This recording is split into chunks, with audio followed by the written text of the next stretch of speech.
Charging of a capacitor. This is a capacitor and this is a torch bulb.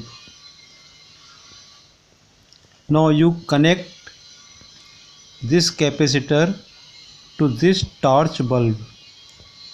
Torch bulb does not glows. This shows that there is no charge flowing through the filament of this torch bulb. This is a cell, pencil cell, used in remote control and torch. When we connect this cell to a torch bulb, this bulb glows because current flows from the positive terminal of the cell through this filament to the negative terminal of cell. So this is direction of current, and electrons are flowing from negative terminal of the cell through this filament to the positive terminal of cell. Now inside the cell there is chemical reaction, and because of that chemical reaction this terminal becomes positive and this terminal, this end becomes negative. So as electron goes from negative terminal to positive terminal inside the cell, due to chemical reaction this end is becoming negative simultaneously and this end is becoming positive. So in this way torch bulb glows because there is continuous supply of charges. Now connect the terminals of this capacitor to this cell. Now after this, connect this capacitor to torch bulb. You will see now that this time bulb glows. After some time bulb stops glowing. So this shows that when we connect the ends of this capacitor to the cell, capacitor becomes charged, and when we connect it to this small torch bulb, then this charge flows through this filament and bulb glows. After some time charge disappears because there is no supply of charges inside this capacitor. Capacitor only stores the charge. This is a uncharged capacitor.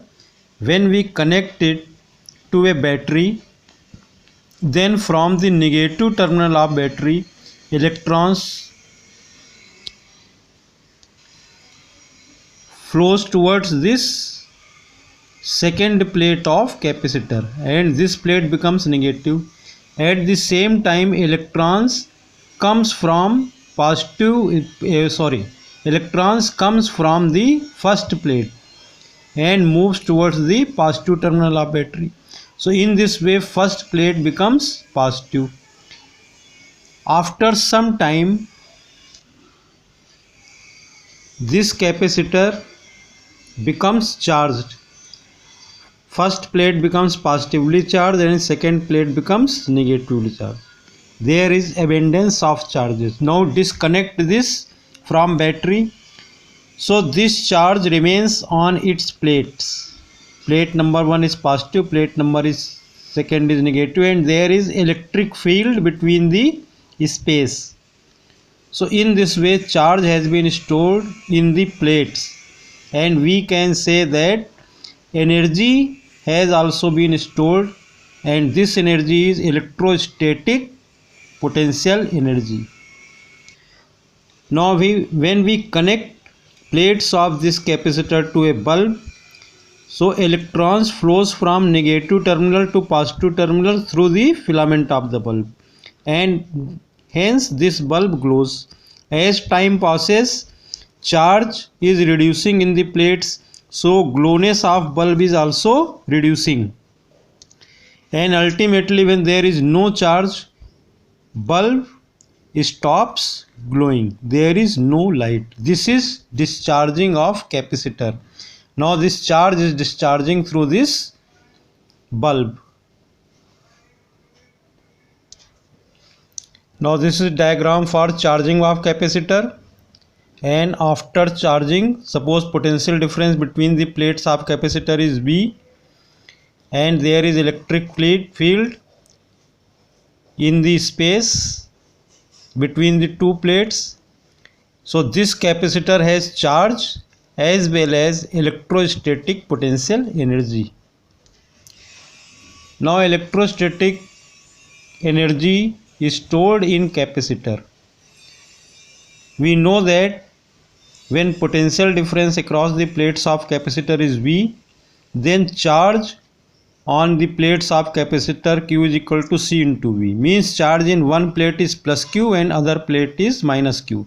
So if we draw graph between Q and V, as Q increases, potential difference across the plates also increases. Now why this Q is increasing? Because battery is giving energy, battery is doing work, charge is supplied by the battery.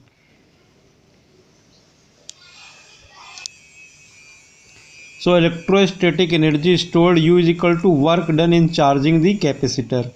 Now here initially when Q is equal to 0, V is equal to 0, and when suppose Q is equal to Q, then V is equal to V. So we can say that average potential difference during charging is 0 plus V by 2.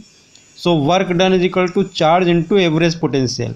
So Q is equal to 0 plus V by 2. This is equal to half QV. So this is clear from here that work done is equal to area under QV curve, and this work done is stored in the form of electrostatic potential energy, which is equal to half QV. There is another method to prove this.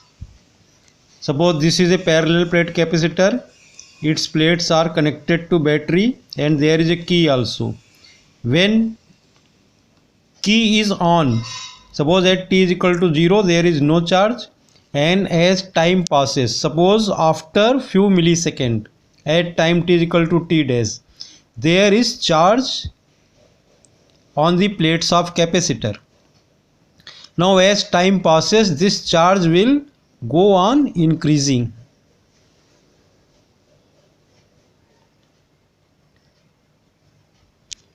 So with time this charge goes on increasing, and suppose at t is equal to 10 seconds, this much charge is on the plates of capacitor. Now as V increases, so this V opposes the potential difference across the battery. So after some time, no electron will move towards the plate. So there is momentary current during charging, and after charging there is no current. Charge cannot flow from this positive plate to negative plate. Why? Because there is insulator, there is dielectric medium, and dielectric medium does not allow to charge to flow through it. So after some time, this is the situation, and we say that condenser is or capacitor is charged. So let at any intermediate situation at time t dash, let charge is equal to q dash, potential between the plates of capacitor V dash. Now q dash is equal to c into V dash. Now if a very small charge dq dash flows from battery to plates of capacitor, then small work done dw is equal to dq dash into V dash, because w is equal to q into V. So total work done by battery to charge the capacitor in time t in charging it from 0 to q and raising its potential from 0 to V. This w will be equal to integral w, which is equal to integration of V dash dq dash from 0 to V. So w is equal to, now change the limit, w is equal to 0 to q, because we can write q dash upon c dash for V dash. this V dash is equal to Q dash upon C, where C is capacity of the capacitor, or W is equal to half C integration 0 to Q dash dQ dash. Now into integration of Q dash is Q dash square by 2 and limits are from 0 to 2. This is W is equal to half C Q dash square by 2 into, and limits are from 0 to Q. So this W is equal to 1 by C inside the bracket Q square by 2. Put this Q here, minus 0, put this 0 here.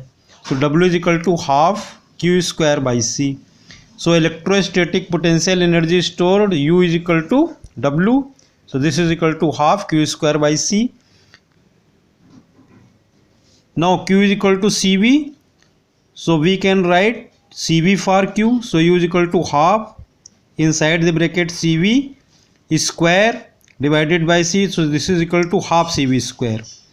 We can also write C is equal to Q upon V. So U is equal to half Q square divided by Q by V. So U is equal to half QV, which was the result by graphical method. So U is equal to half QV or half CV square or half Q square by C.